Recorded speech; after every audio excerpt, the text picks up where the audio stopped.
पारादीप बार association और पारादीप पौर परिषद मिलित आनुकूल्य मधुबाबू 178तम जयंती पालित।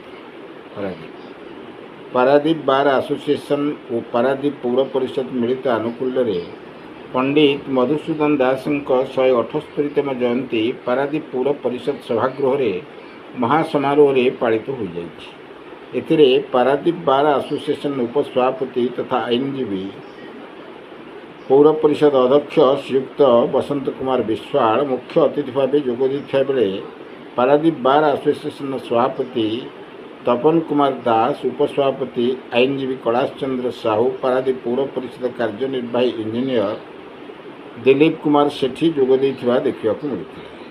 मधुबाबू जयंती में पारादीप बार आसोसिएशन बहु आईनजीवी जोगदेइथिबा बेले पारादीप पौर परिषद बहु पारिषद तथा मधुसूदन दास को भल पाउथुवा व्यक्ति विशेष माने जोग देइथिले।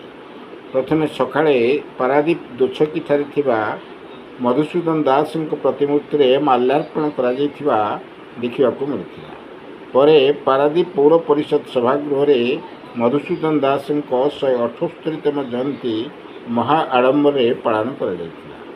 एथिरे अतिथि माने मधुबाबू जीवनी उपरे निज निजर वक्तव्य रखी। पारादीप पुरुषोत्तम शतपथी का report Krantidhara news. Kailash Sahu, vice president Paradip bar association. आज पारादीप बार एसोसिएशन एवं पारादीप पौर परिषद मिलित आनुकूल्य उत्कल गौरव कुलबुद्ध मधुसूदन दास 178तम जन्म जयंती पालन हो अवसर में सर्वप्रथम सका आम पारादीप बार एसोसिएशन समस्त कर्मकर्ता समस्त सदस्य आम दोक्षठारे मधुबाबू जयंती अवसर में दोक्षठारे आम पुष्पमाल्य प्रदान करूँ। म्युनिसिपालिटी सभागृह में मधुबाबू जयंती पालन करागला। यही अवसर में आज पारादीप बार एसोसिएशन तरफ एक प्रस्ताव पारित होती।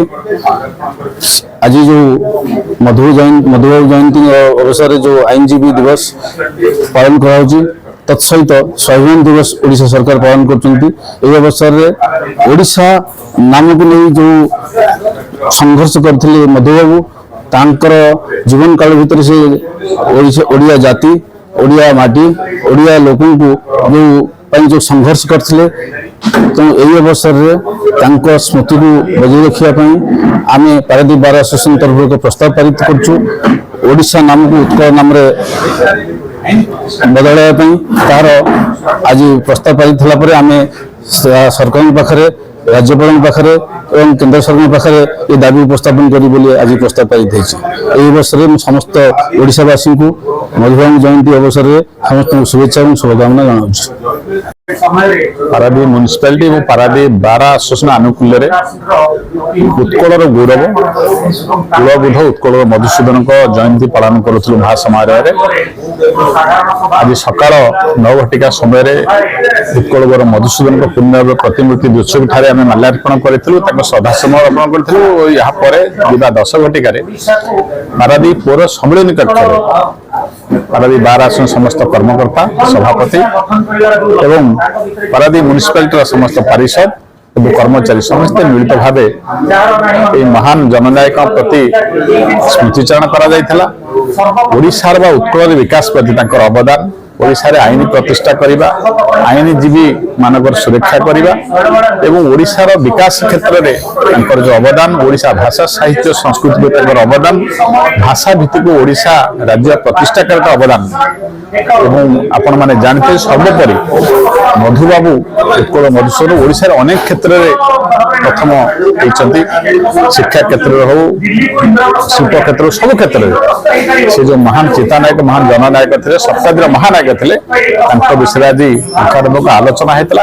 आम निजक गौरवान्वित मन कर पारादीपवासी पारादीप वकील संघ सभ्य मैंने आम जयंती पालन करुँ महान जननायक श्रद्धासुमन अर्पण कर निजक धन्य मन कर। ଦାବି କରୁଛୁ ଆଜି ଆମ ଏହି ଆଲୋଚନାରେ ଏକ କଥା ବାହାରିଛି ଆମର ସମସ୍ତ ଭାଇମାନେ ଦାବି କରିଛନ୍ତି ଯେ ଯଦି ସମସ୍ତ ଜିଲ୍ଲାମାନଙ୍କର ନାମ ପରିବର୍ତ୍ତନ ହେଉଛି ତାହେଲେ ଉତ୍କର୍ଷ କଳା ରାଜ୍ୟ ଉତ୍କଳ ଯାହା ପ୍ରଭୁ ଜଗନ୍ନାଥଙ୍କ ପ୍ରଦେଶ ତାକୁ ସେଇ ଓଡ଼ିଶା ନାମକୁ ବାଦ ଦିଆଯାଇ ଉତ୍କଳ ନାମରେ ପୁଣି ନାମିତ କରାଯାଉ। ଏହା ଆମର ଆଜି ଦିନେ ଦାବି ରହିବ ରାଜ୍ୟ ସରକାରଙ୍କ ପାଖରେ ରାଜ୍ୟପାଳଙ୍କ ପାଖରେ। ଦିବସ ଭାଇ ମଧ୍ୟ ଓଡ଼ିଶାରେ ପାଳନ କରାଯାଉଛି ଏବଂ ତା ସହିତ ଆଇନଜୀବୀ ଦିବସ ଦେଶରେ ଓଡ଼ିଶାରେ ସେ ସମୟରେ ସ୍ୱାଧୀନତା ସମୟ ପୂର୍ବରୁ ସମୟରେ ଓଡ଼ିଶାର ଯେଉଁ ନିଜେ ଆଇନଜୀବୀ ହେବା ଏବଂ ଆଇନକୁ ପ୍ରଚଳନ କରିବା ଏବଂ ଦେଶରେ କିଭଳି ଆମ ରାଜ୍ୟ ମାଲ୍ୟାର୍ପଣ କରି ତାକୁ ପୂର୍ଣ୍ଣରାଜ୍ୟ ପ୍ରତିମୂର୍ତ୍ତିରେ ତେଣୁ ସେହି ମହାନ ଜନନାୟକଙ୍କୁ ଶ୍ରଦ୍ଧା ସମ୍ମାନ ଆମକୁ ଗୌରବାନ୍ୱିତ କରିବ। ଓଡ଼ିଶାବାସୀ ଗୌରବ ବନ୍ଧୁ ପାରଳର ରାଜା ଏବଂ ମୟୂରଭଞ୍ଜ ଜାଗା ଫଳରେ ଓଡ଼ିଶାକୁ ଭାଷା ଭିତ୍ତିକ ସ୍ୱତନ୍ତ୍ର ପ୍ରଦେଶ ଗଠନ କରିବାରେ ଯେଉଁ ସହାୟକ ହୋଇଥିଲା ଏବଂ 1936